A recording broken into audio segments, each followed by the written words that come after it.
నడిసే ఎద్దునే ఓడుస్తారు అన్నట్టు, కాసే చెట్టుకే రాళ్ళ దెబ్బలు అన్నట్టు, పని చేసేటోళ్ళే పాటలు పాడతారన్నట్టు, తమ సర్వం కోల్పోయిన రాష్ట్రాన్ని సాదుతున్న తాగుబోతన్నలనే కష్టపెట్టే పనులు చేస్తున్నది తెలంగాణ సర్కారు. చేసే జాబ్ ఒత్తిడి ఎక్కువయ్యో, పెండ్లాం బాధలు మితిమీరితేనో, మోటు కష్టం చేసినందుకో బుక్కెడంత తాగుతారు. బాధలు పోగొట్టుకునే తానికి తాగుతుంటే ఆ తాగుడును కూడా ఒక బాధ కిందికి తెస్తున్న సర్కారు. ఇప్పటికీ పెంచిన రేట్లు జాలవన్నట్టు రేవంత్ రెడ్డి సర్కారు మళ్ళా తాగుబోతులను బాధ పెట్టేటానికి సర్కారును జాదే భారం వాళ్ళ మీద ఇంకింత ఎక్కువ పెంచబోతున్నదట. సాధారణ బ్రాండ్ ఫుల్ బాటిళ్ల మీద 60 రూపాయలు ఎక్కువ, ప్రీమియం బ్రాండ్ ఫుల్ బాటిళ్ల మీద 100 రూపాయలు ఎక్కువ పెంచబోతున్నదట. కేటగిరి బాటిళ్ల మీద 120 రూపాయలు పెంచి ఎంత తాగినా కిక్కెక్కకుండా చేయబోతున్నదట.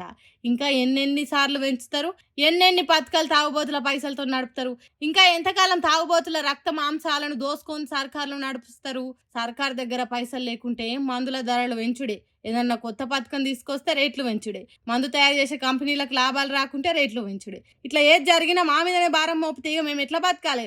మాకున్న రందులు చాలవన్నట్టు ఈ మందు రేట్లు పెంచి తాగమంటే ఎట్లా తాగుతాం, ఎట్లా సంతోషంగా ఊగుతాం? ఇది అస్సలు మంచిగా లేదన్నట్టు మస్తు బాధపడుతున్నారట తాగుబోతన్నలు. ఇట్లా అయితే ఎట్లనో ఏమో పోండ్రి పాపం.